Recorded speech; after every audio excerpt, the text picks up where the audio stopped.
Hi, good afternoon. This is Seth Pickens of Live Oak Exteriors out here at the Cotton residence. Claim number is 1174J as in Jack, 954 N as in November. It's currently 76 degrees outside. So according to this, I already took it off. Oh, here you go. 76 degree outside. So this is going to be about as pliable as the shingle is going to be honest with you.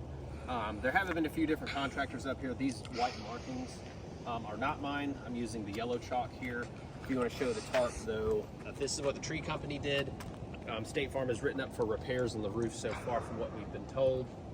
So I'm going to try to repair this shingle. There's obviously a lot of decking that needs to be done as well.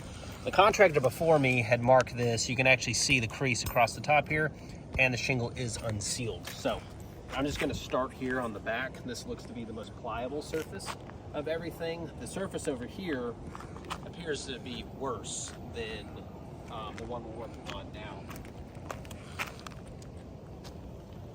just from the damage from the tree. So with that being said, we're going to go ahead and get started. I do have the roof snake that State Farm prefers us to use. So with this being here, let's find out where. Okay, so it's going to be here to here.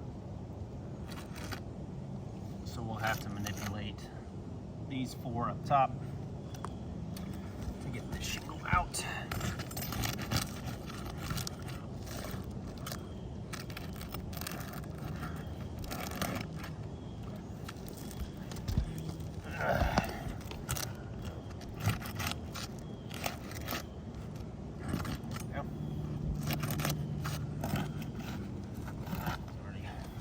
There.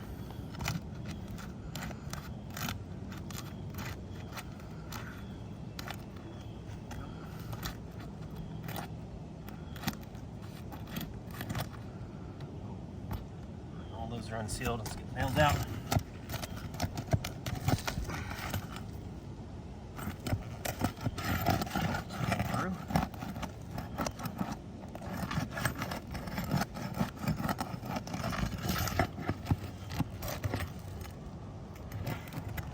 Try to be as careful as I can through this whole process too. Make sure I'm not doing any unnecessary damage. This is not really cooperating here. Okay. There's one.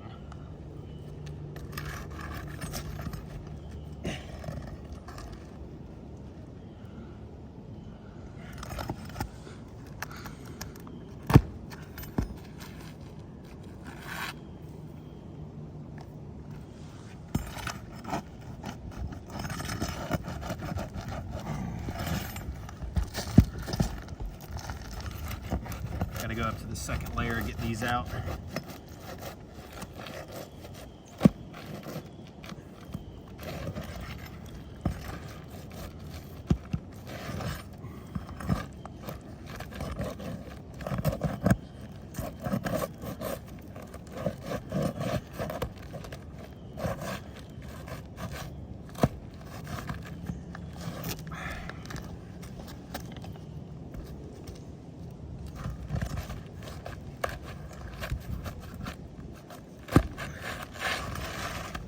All right, well, they're just tearing through at this point.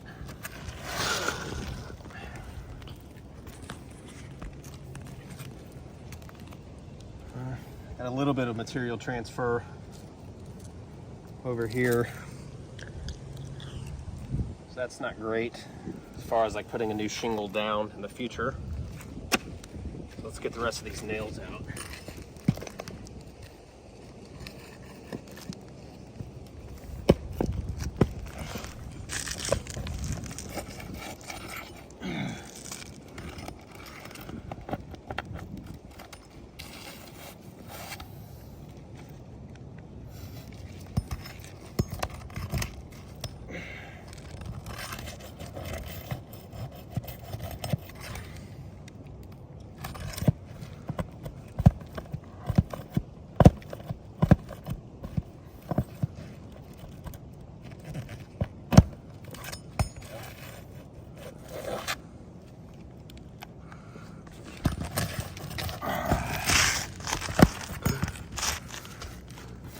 Notice I'm not bending these shingles whenever that happens. This is just getting the nails out with the roof snake.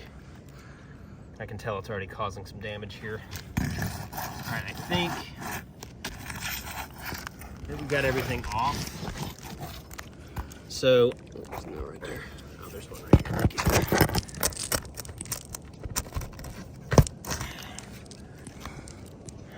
Oh, one right there. Another one there.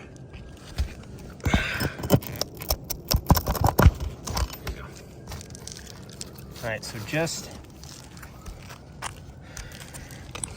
getting those nails out here. So we're gonna do a light swipe at the tops here, just to simulate wear and tear after the shingle has been installed. And you can already see across here, you got breaks in the shingles. Actually some tears on the side here. Got a clean break across this one here. You can see, so that one's compromised. This one as well. And the same thing over here. I mean, the amount of rock granules that are falling off of this as well, not exactly ideal. So that's just before I even went to go put another shingle in. So just using this as an example, the roof snake, just lifting these shingles back up in this fashion. Look how far that goes up just to put the nail back in. So I'm gonna be doing even more damage by putting a shingle back in here after I've already done all of this. So in my professional opinion, I don't think this roof is repairable. And really the only way to fix the decking underneath the tree damage, all of these wind damage shingles from the storm, is going to be to replace the entire roof. So I'm gonna mark all of these as a fail. And then I'm gonna run back to the truck and get a tarp. We're just gonna put a tarp over this for now, and I'll get you the information. We'll go from there. Thanks.